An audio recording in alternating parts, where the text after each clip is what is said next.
막 힘이 생깁니다. 자, 우리 원망하는 광야에서 쓰러져 간 사람들 이렇게 또 함께 넘어가 볼까요? 자, 먼저는 원망하는 사람들의 모습을 봤어요. 그리고 탐욕을 품은 사람들을 봤습니다. 아유, 이 탐욕을 품은 사람들이 얼마나 미웠던지 하나님이 고기를 먹고 있는데 그냥 하나님이 쳐가지고요, 사람들이 이제 멸망을 당하는 모습을 봅니다. 자, 오늘은 이제 비방하는 사람들 19페이지 같이 보겠습니다. 자, 우리가 성경을 볼 때 말이죠, 야, 우리 하나님이 세상에 원망 좀 했다고 죽이고, 고기 좀 먹고 싶다고 했다고 죽이고, 아니 모세가 뭘 잘못했다고 그 한마디 했다고 문둥병 걸리고, 아유, 이렇게 하면은 우리가 하나님 누가 산대요? 그러면서 하나님 앞에 따지면 안 돼요. 따지다 또 죽어. 따지면 안 돼요.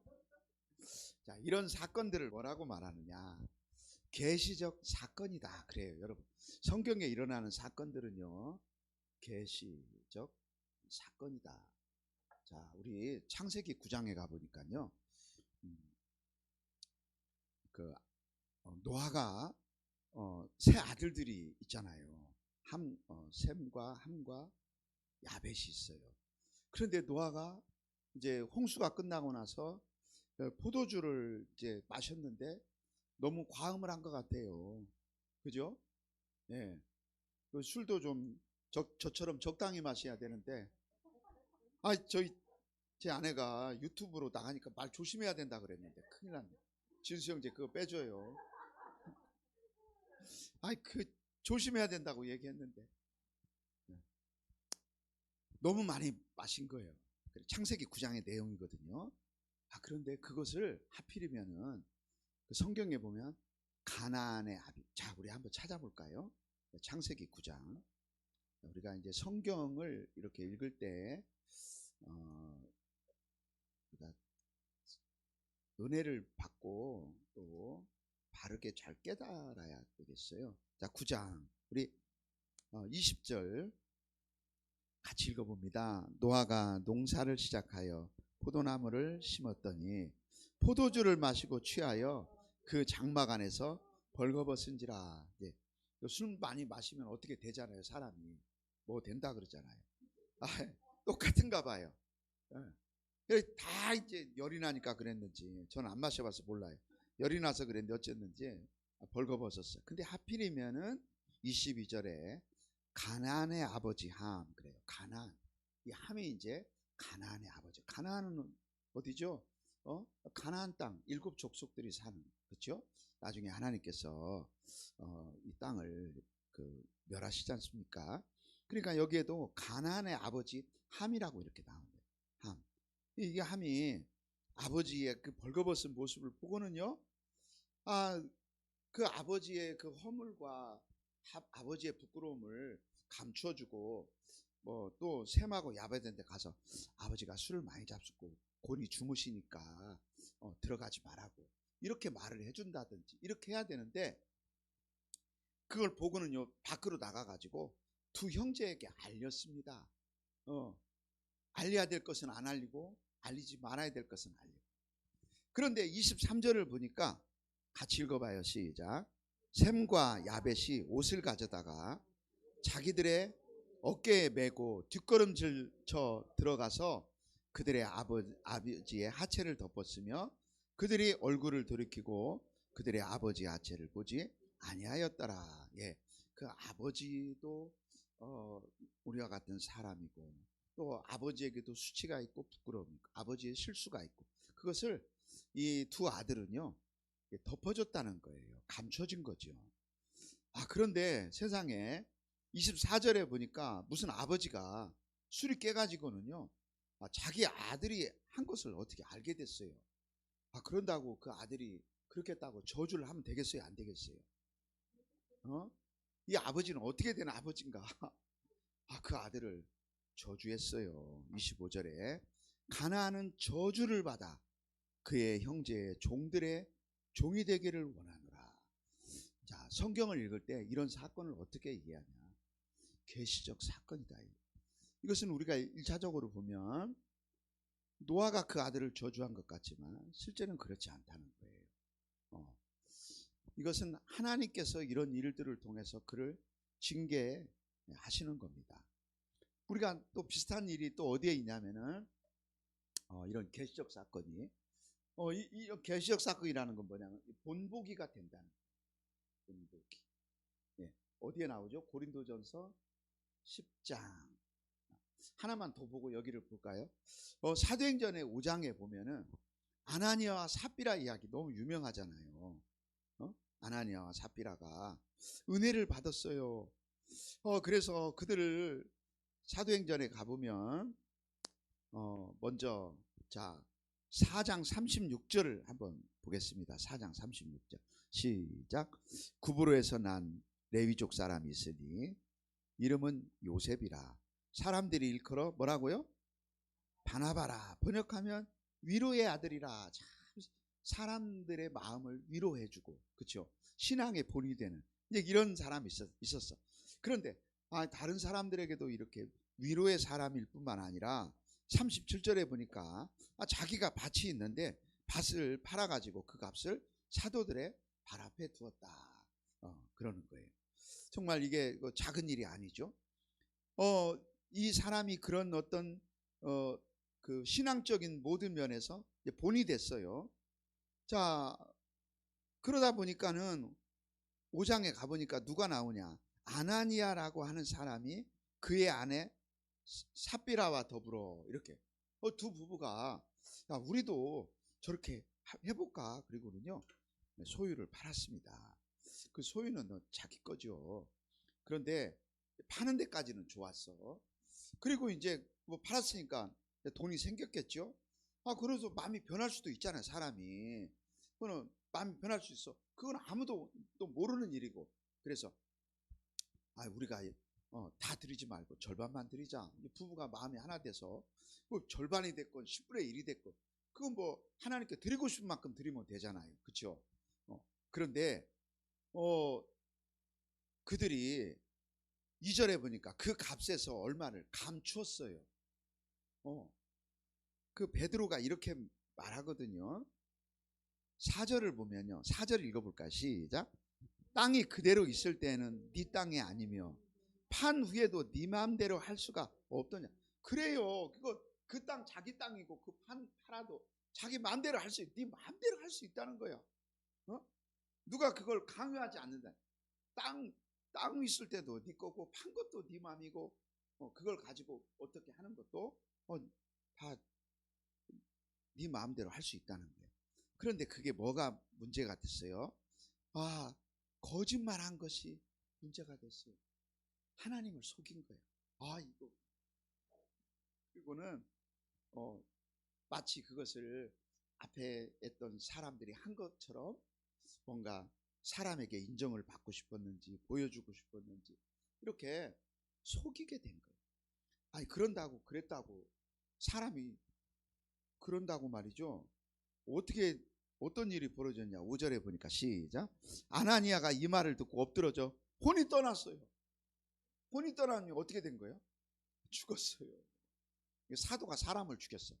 이게 지금 보통 문제가 아니야. 아버지가 아들을 저주하고 사도가 사람을 죽였어. 헌금 덜 했다고. 이런 본문들을 읽을 때 우리가 무엇을 읽냐? 계시적 사건을 읽습니다. 하나님께서 어떤 계실까요? 성경을 이해하는 방식. 인간은 악하며 하나님에 의해 도달할 수 없다는 거예요. 우리는 광야 같은 세상에서 언제든지 원망할 수 있고요.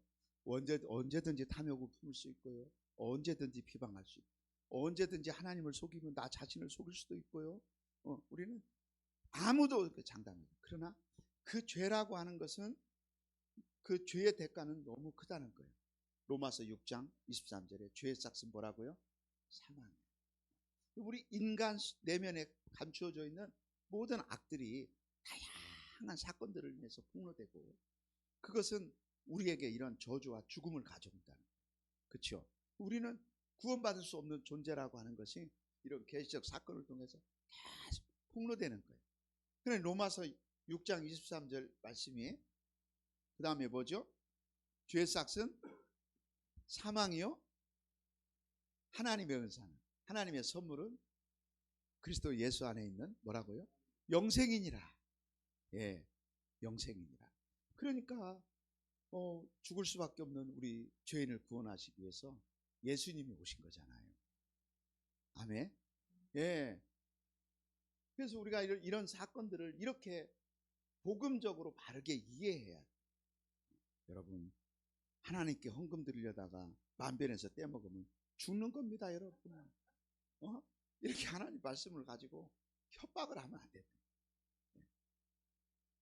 제가 이야기하죠. 마태복음 5장 이야기 많이 하죠. 산상수. 네 눈이 범죄하면 어떻게 해라? 눈 하나 빼라. 손이 범죄하면 손을 찍어버려야 될까요? 그런 말씀이에요. 맞습니다. 죄라고 하는 것은 그렇게 무서운 것이고 우리로 하여금 우리를 지옥불에 떨어질 수밖에 없게 만든다는 거죠. 하나님 앞에 나갈 수 없는. 그래서 예수님이 이 세상에 오셨고 또 우리를 위해서 죽으셨죠.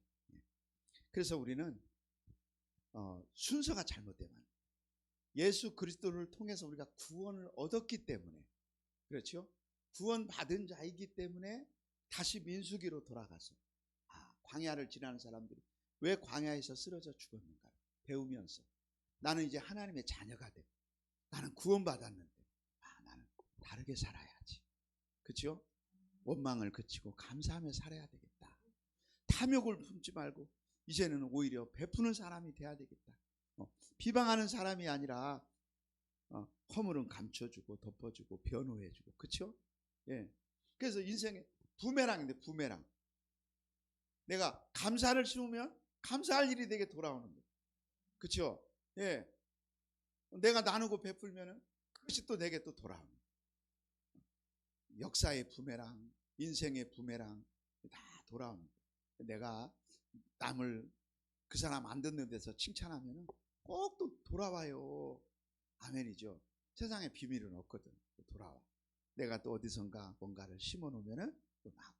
네. 방아님 또 심어 놓으니까 나잖아. 네. 또 우리 heb자원사님 학교 다닐 때 그 뭐죠? 뭔가 그 무슨 꽃 피는 거 있잖아요. 꽃 계속 피는 거. 걔 있어요. 걔 이름이 아마 꽃인가 그래. 그것도 계속 피어. 올 봄에는 엄청 많이 번식했더라고요. 그래서 우리가 아름다운 것을, 복된 것을 심으면 반드시 돌아온다. 자, 우리 19장 가볼까요? 자, 어떤 일이 벌어졌는가 이제 말씀 속으로 돌아가 봅니다. 자, 민수기를 또 이제 보고 우리가 말씀을 더 차분히 공부해 보죠. 자, 민수기 12장 1절 읽습니다. 시작.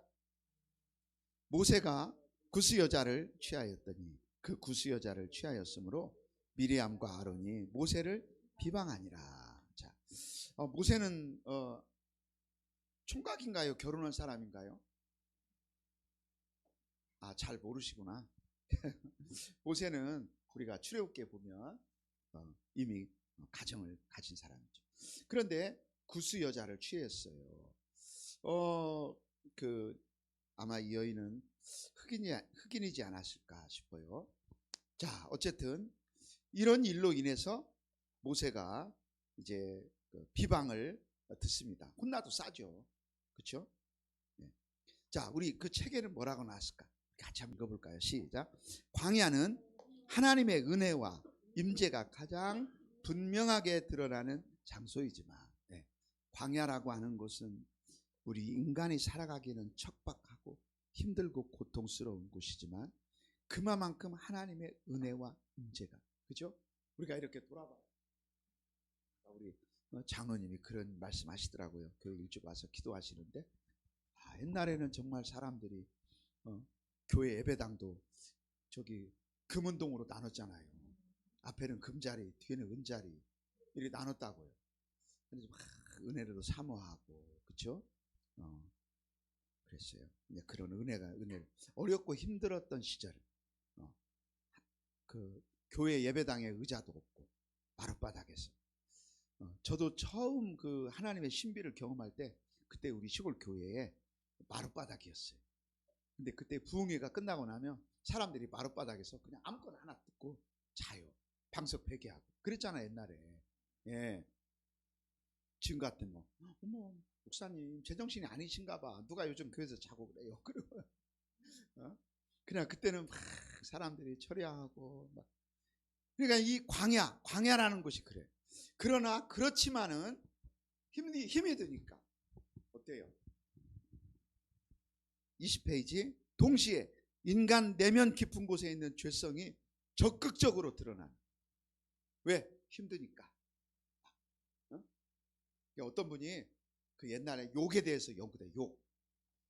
왜 옛날 사람들은 그렇게 욕을 잘했을까? 살기가 힘이 드니까 그 마음의 고통과 괴로움을 욕으로 표현해내는. 다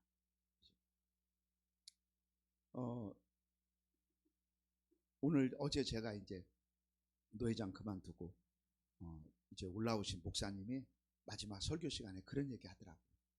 은혜 받은 이야기를 하더라고요. 집에서 다 아버지가 술 잡수시고 때리고 삶이 너무 고통스러웠다는. 그래서 그냥 10대 때 집을 뛰쳐나가가지고 막 거칠게 방황하면서 막 살았다는 거예요. 그러다가 어떤 분을 통해서 전도를 받게 됐대요. 그래 교회 나가가지고 예수님을 만나면서 자신의 인생이 완전히 새로워져. 그 얘기를 잠깐 하더라고요. 아버지 사랑받아야 되는데 아버지가 막 술 먹고 막 패고 막. 옛날에는 왜 그러게? 우리 아버지는 진짜 너무 훌륭한 아버지가 계셔가지고. 하여튼 나만 맞았어요. 자, 어쨌든 그래가지고 막 원망하는 거예요. 야, 원망이 하나님을 향한 불신앙의 언어라면 비방은 뭐냐? 하나님께서 세우신 질서와 권위에 대한 도전으로 나타나는 죄의 형태다. 예. 왜 그따위로 하냐고 막 이렇게 했어요. 자, 비방하다로 번역된 히브리어가 있는데요. 여기 여러분들을 쭉 읽어보면은 다바르, 그죠? 광야가 미드바르였다 그랬잖아요. 다바르 말하다 그래요. 다바르는 말하다라는 거예요. 그러니까 이게 하나님이 말씀하다 할 때도 다바르가 쓰이는 거고, 그렇죠? 왜냐하면 우리가 입으로 다 아는 거니까 말하는 것이 하나님이 우리에게 말씀하셨다. 또 우리가 하나님께 말씀드렸다. 다 다바르죠. 그런데 우리가 이 입으로 많은 것을 할 수 있다는 거죠. 이 입으로 찬송도 할 수 있고, 입으로 기도도 할 수 있고, 입으로 아멘도 하고 할렐루야도 하고, 사랑해요, 미안해요, 고마워요, 축복합니다. 이 좋은 말도 할 수 있지만은 막 입으로 비방도 하고 대적도 하고 욕도 하고 다 할 수 있다는 거예요. 우리 한번 가볼까요? 야고보서 3장이 떠오르죠. 예, 야고보서 3장에 한번 가보겠습니다.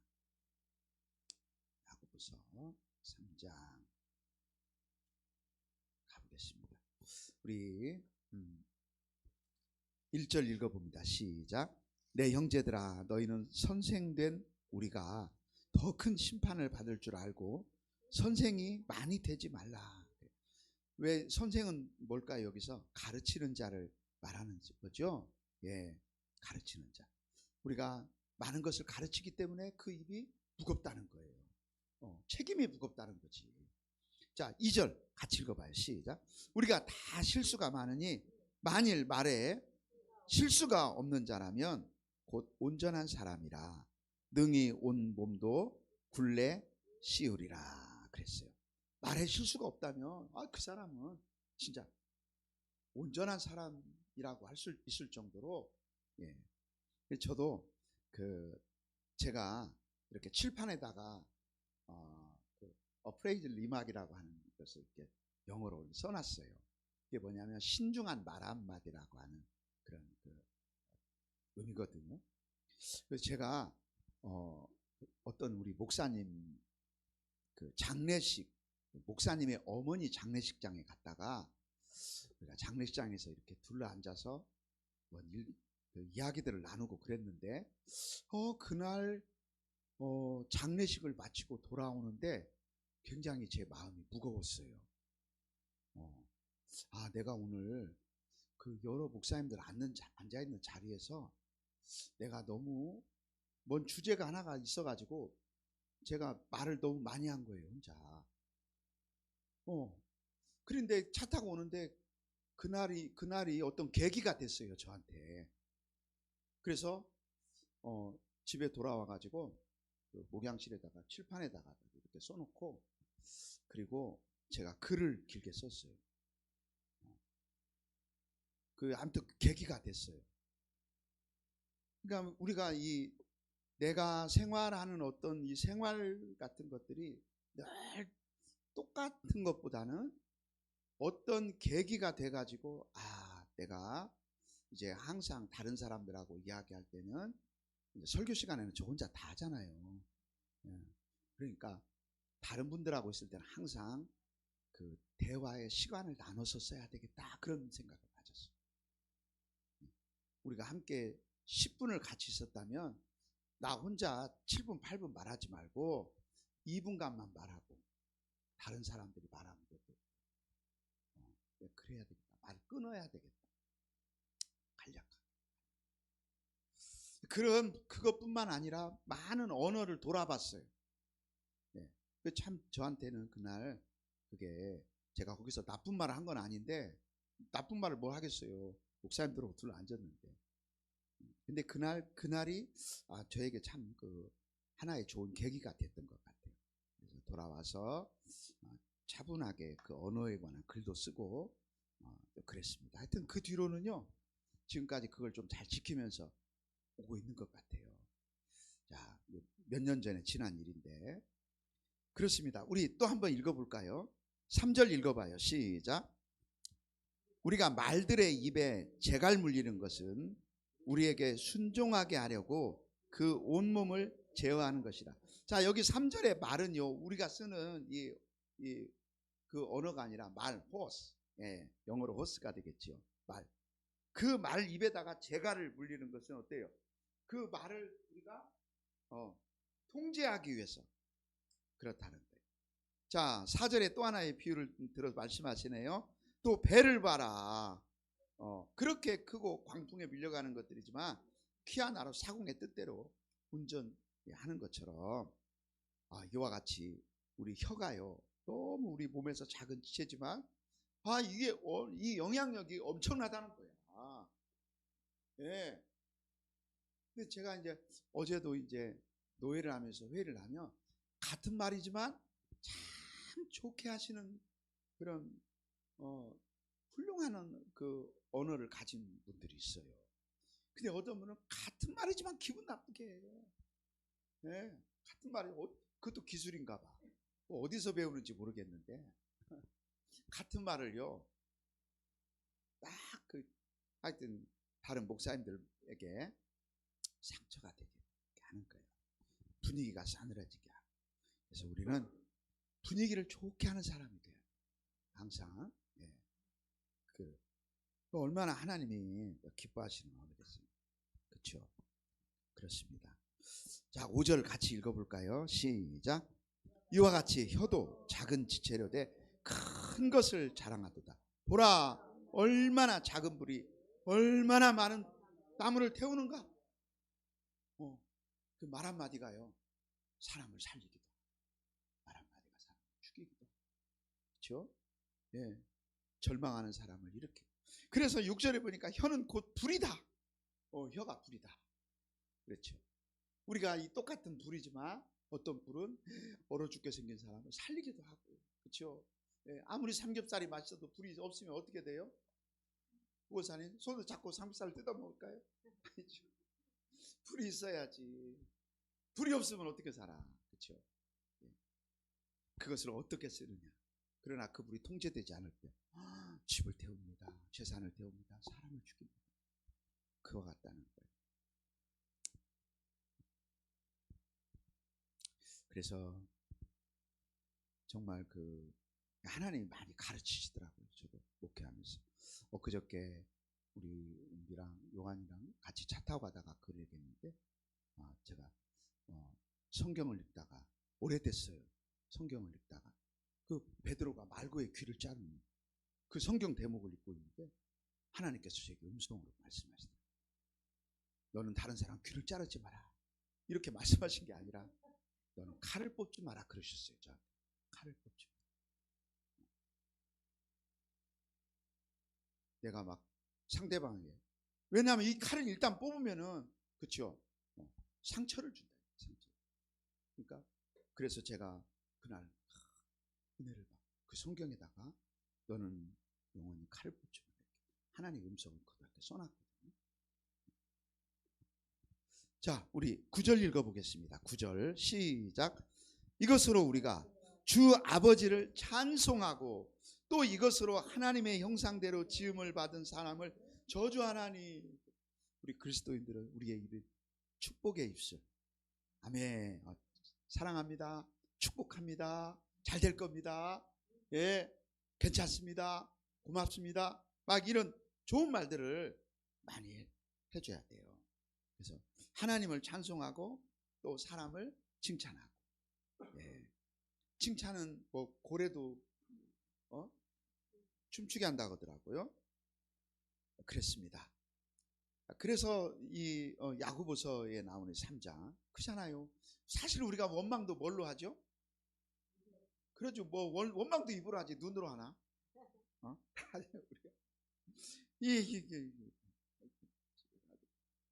자, 우리 보겠습니다. 자, 밑에서 6번째 줄, 자, 민수기 12장에서 미리암과 아론은요, 구스 여자 문제를 이유로 모세를 이제 비판했어요. 그런데 이 비방이, 아니, 하나님의 종이 돼서 그러시면 되겠습니까? 이렇게까지만 갔으면은 이게 좀 그럴 건데, 그럴 거라는 말이 뭔 말인가 잘 모르겠어요. 그런데 그 모세와, 아니, 이 미리암과 아론은요, 그 범위를 넘어버렸어요. 그 문제의 본질을 벗어난 말을 갑자기 합니다. 12장 2절을 읽어볼까요? 시작. 그들이 이르되, 민수기 12장 2절 시작. 그들이 이르되 여호와께서 모세와만 말씀하셨느냐, 우리와도 말씀하지 아니하셨느냐 하매 여호와께서 이 말을 들으셨더라.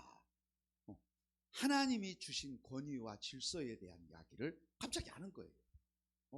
하나님이 너하고만 네가 뭐 특별하냐?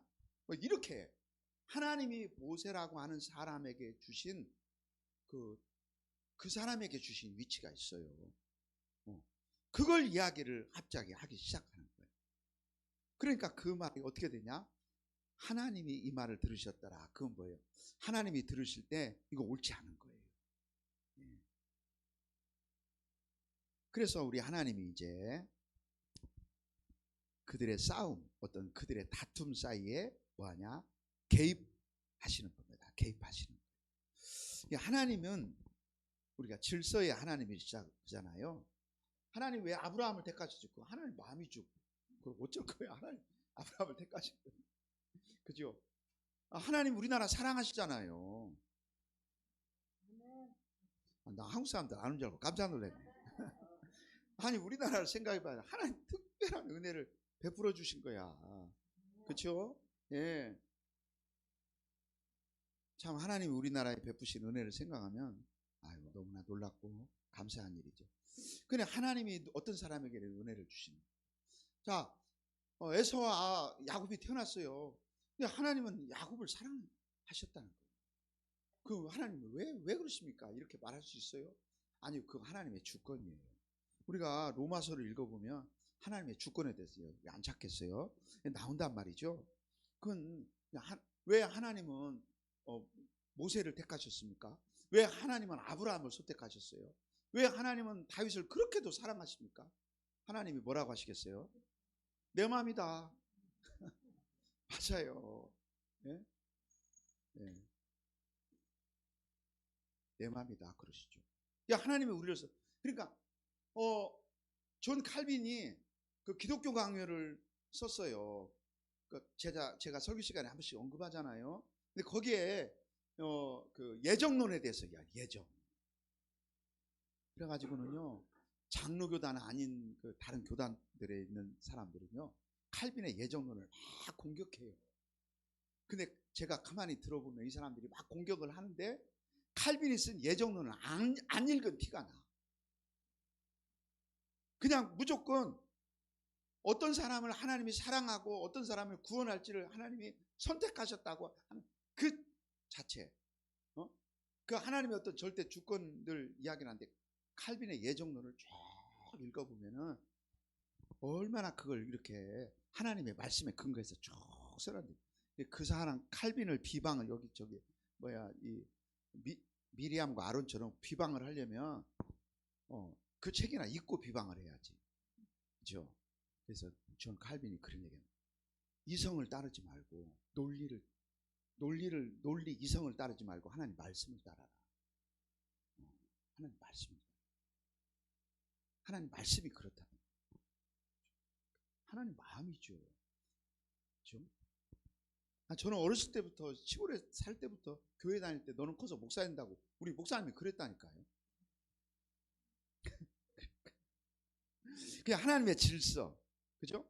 우리 하나 둘 셋 넷 그 다섯 번째 줄 20페이지 오른쪽 닫을 보면 개혁주의 신학에서 중요한 개념 중 하나는 뭐냐면 하나님의 질서라는 거예요. 하나님은 혼란의 하나님이 아니라 질서의 하나님이고 그 질서를 따라 공동체를 세우시는 거예요. 하나님이 모세를 세워서 지도자를 삼으시는 거예요. 그렇죠?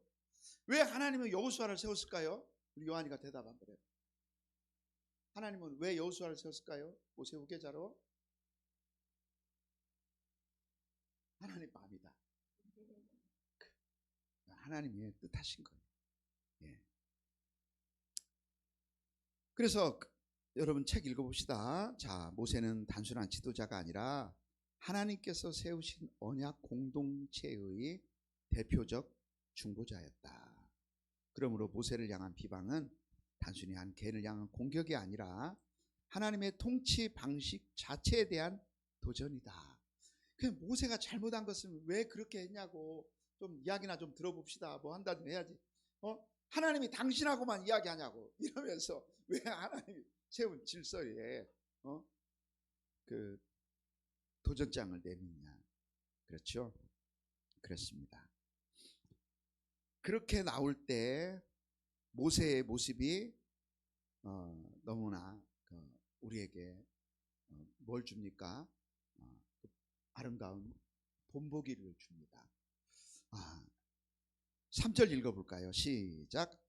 이 사람 모세는 온유함이 지면의 모든 사람보다 더하더라. 이런 말을 들었을 때 모세는 정말 그 온유한 사람이에요. 온유한 사람. 막 뭔가 변명하려고 하지 않고, 그렇죠? 또 더불어 싸우려고 하지 않고 하나님이 그 말씀을 딱 1절 2절이 나왔는데 그 다음에 모세의 온유함에 대한 이야기가 나온 거예요. 그렇죠? 우리 그리스도인의 삶의 자세, 또 지도자의 참 그 삶의 그 자세가 어떤가를 하나님이 피차에게 가르쳐 주시는 거죠. 피차에게.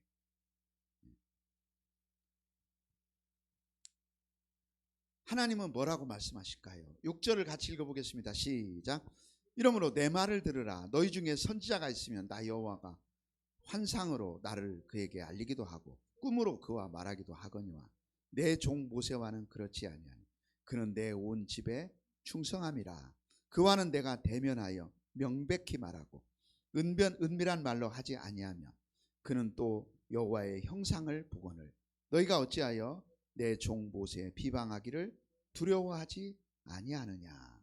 그리고는 9절에 하나님께서 진노하셨다는 말씀이 이렇게 나오고 있습니다.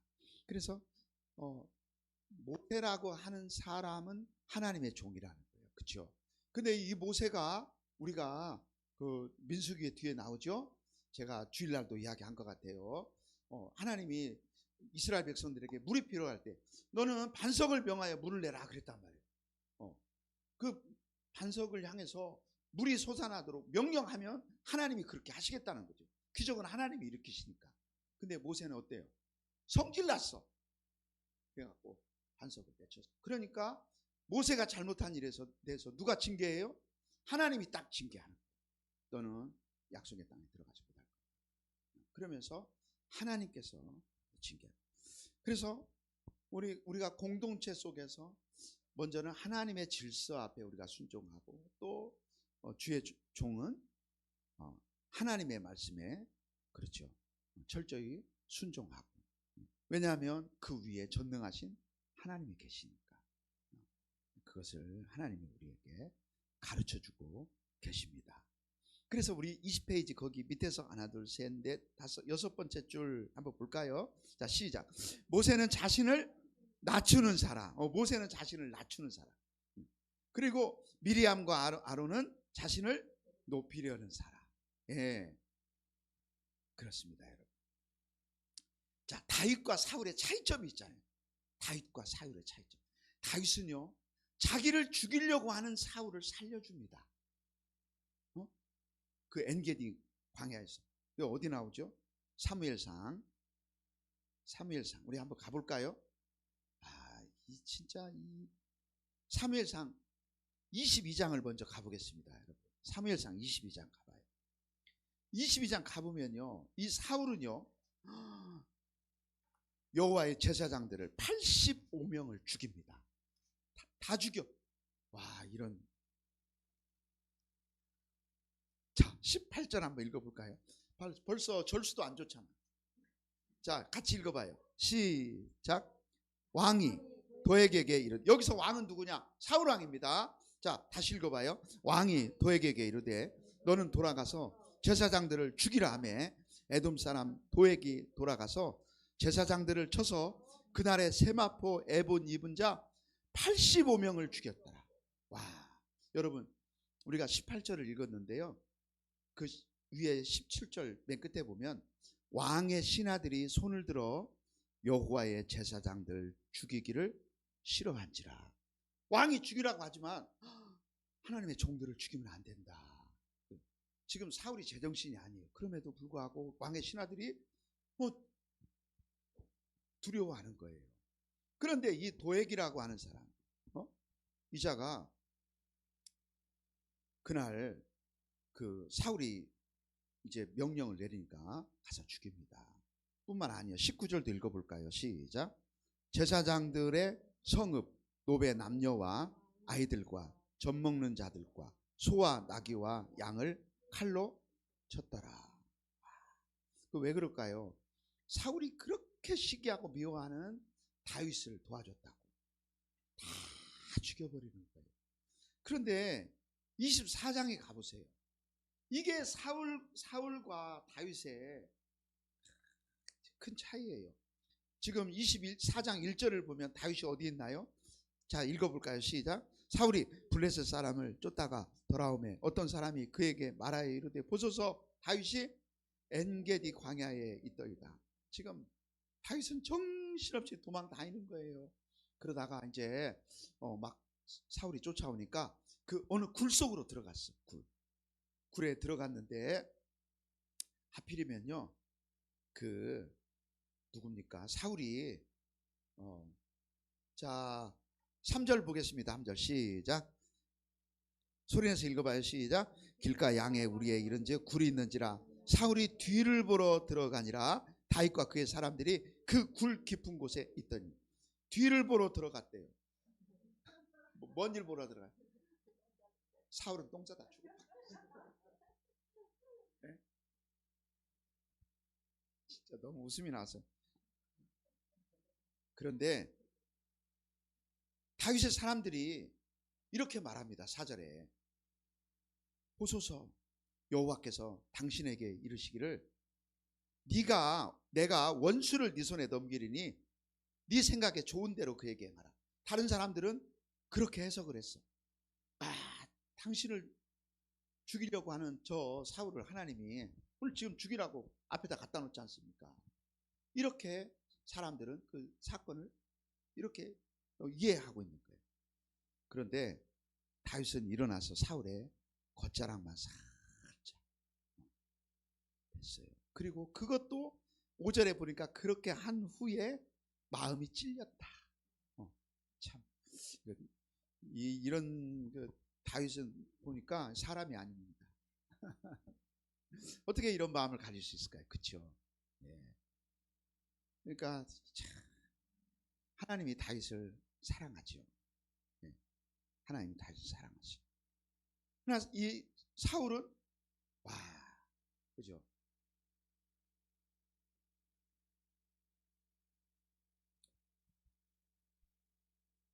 맨 밑으로 가보겠습니다. 20페이지 맨 밑에 개혁주의 신학은 인간의 근본 문제를 교만으로 본다.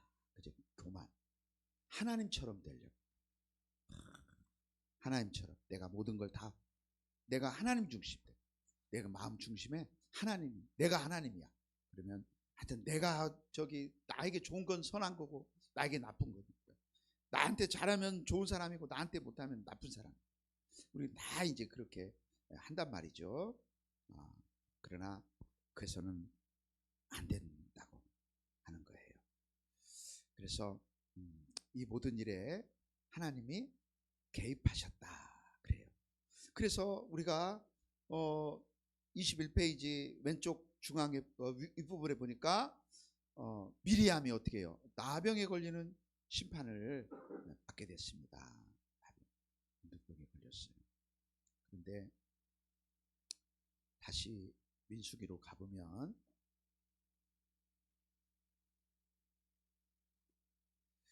10절에 미리암에게 문둥병이 들었습니다. 그래서 아론이 바로 회개하죠. 그죠?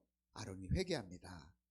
아론이 어떻게 회개할까요? 같이 11절 읽어볼까요? 시작. 아론이 이에 모세에게 이르되 슬프도다 내 주여 우리가 어리석은 일을 하여 죄를 지었으나 청하건대 그 벌을 우리에게 돌리지 마소서. 회개합니다. 우리가 죄를 지었습니다. 그 죄값을 다 그렇게 받지 않게 하옵소서 하고 회개합니다. 그리고 13절에 이렇게 나옵니다. 모세가 같이 읽어봅니다. 시작.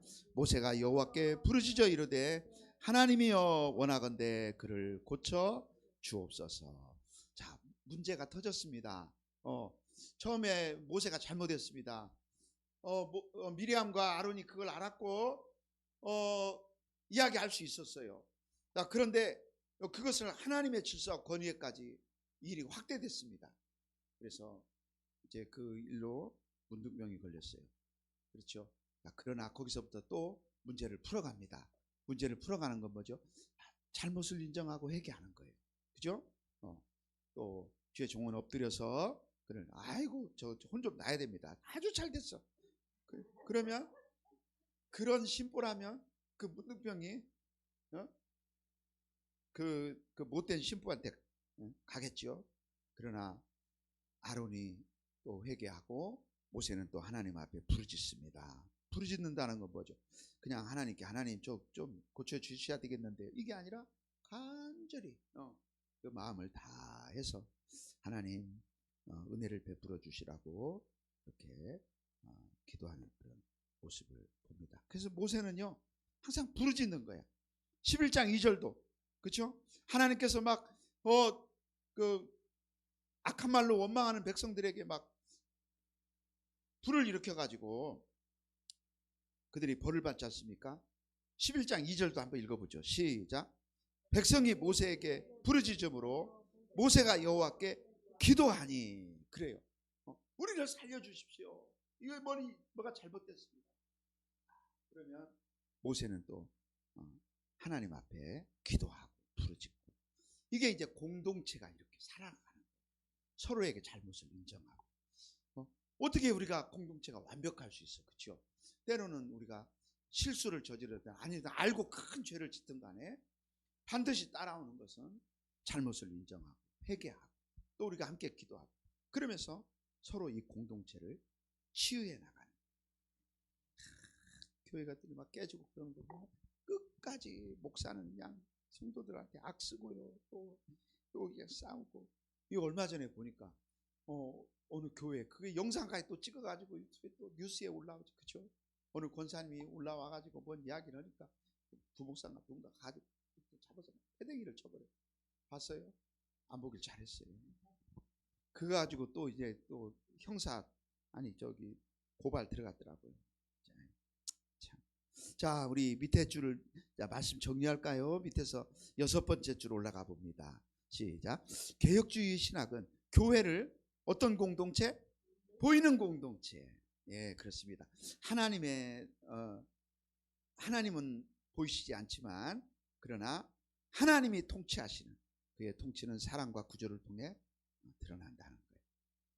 따라서 그 구조를 무너뜨리는 비방은 공동체 전체를 흔드는 죄가 된다는 겁니다. 예. 그래서 우리는 하나님이 세운 질서 앞에는 무조건 우리가 순복하고 순종해야 돼요. 예. 그래서 지금도 우리나라에 보면은 대통령이 바뀐 지가 언제예요 지금. 그런데 우리나라 일부 사람들은 대통령 인정을 안 해.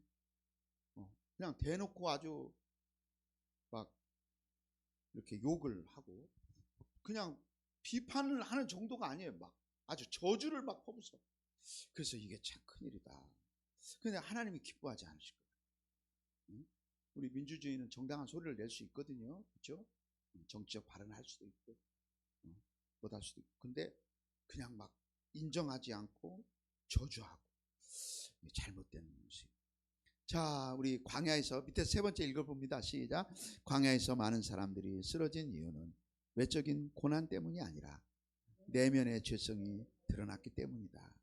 비방은 그 대표적인 모습이며 교만과 질투 그리고 하나님에 대한 불순종이 결합된 죄이다. 그러나 이 사건은 동시에 중요한 교훈을 준다. 하나님은 그의 백성을 보호하시며 그 공동체를 무너뜨리는 요소를 결코 방치하지 않으신다. 오늘날 신자에게도 동일한 원리가 적용됩니다. 우리는 단순히 겉으로 드러나는 말을 조심하는 것을 넘어 그 말의 근원이 되는 마음을 돌아봐야 된다. 그렇습니다. 우리 마음으로 우리가 자꾸 우리의 마음을 이렇게 갈아엎어가. 다 똑같아요. 예, 다 똑같아요. 그래서 정말 우리가 비방을 멈추고 서로를 격려하고 또 따뜻한 말로 위로하고 또 뭡니까? 아까 함처럼 그렇게 하지 말고 샘과 야베처럼, 그렇죠? 조용히. 그럼 우리가 이렇게 저도 노예에서 노예를 내보면요 반드시 어느 목사님이 이게 서운한 게 못하고 있어. 그러면은 노예 석상에서 내가 말을 해버리면은 100명에 듣는 목사님들이 다 들어버리잖아요. 그 내가 뭔 게 서운한 거 있으면 목사님 저 좀 봬요. 그래가지고 따로 커피 한 잔 마시면서 아니 이번 일로 못해서 조금 내가 서운했어요. 그래 목사님 어떻습니까? 그래갖고는 둘이 커피 마시면서 할 수 있는 일을 의장하고 손들어. 100명이 듣는데 거기서 누군가를 공격하고 그러면 그 목사님 얼굴이 어떻게 되겠어? 그렇죠? 따로 조용히 할 수 있는 말 있잖아. 최수사님 그렇게 하시면 돼요. 네. 자, 우리 마치겠습니다. 거기 가볼까요? 자, 우리 그 땡땡땡 세 개 같이 읽어봅니다. 시작. 하나님께서 세우신 질서를 인정하고, 그렇죠? 인정하고. 그 다음에 두 번째로 자신을 낮추고, 그리고 세 번째로 하나님 중심의 시각으로 공동체를 바라보는 것이다. 그렇습니다. 우리가 사과도 있잖아요. 사과가 이렇게 있으면 썩으면 한쪽 썩었네 갖다 버립니까? 그러지 않잖아요. 황금하고 사내면 부자라 버릴지 몰라. 그냥 우리는 거기 살짝 깎아내고 먹는다고. 그쵸? 그 공동체를 위해서. 주님의 몸 된 교회인데 아이고 우리 교회는 이런 문제 있고 저런 문제, 우리 교회는 없어져 버려야 돼. 그렇게 하지 말고 우리 교회 이런 부분이 좀 부족하고 저런 분 우리 회의합시다. 우리 여성교회 잠깐 모입시다. 우리 남성교회 좀 모입시다. 또 우리 장로님들은 우리 목사님 우리 당회 좀 잠깐 합시다. 이러면서 그 썩은 부분을 이렇게 살짝 도려내고 뭐다 하면서 우리 공동체를 살리려고 해야지. 그렇죠? 그러네요 여러분. 그렇습니다. 자, 그 맨 마지막 두 줄 읽고 마치죠. 시작. 광야에서 살아남은 사람은 완벽한 사람이 아니라 자신을 높이기보다 하나님을 높이는 사람이다. 그렇죠. 예, 자기를 높이. 내가 목사인데 또 내가 또 뭔데 이러면 주님이 죽어라. 그러나 주님, 제가 잘못했으니 다 저의 부족입니다. 그리고 무릎을 덜썩 꿇으면 하나님께서 또 살 길을 열어주시고, 네, 그렇습니다.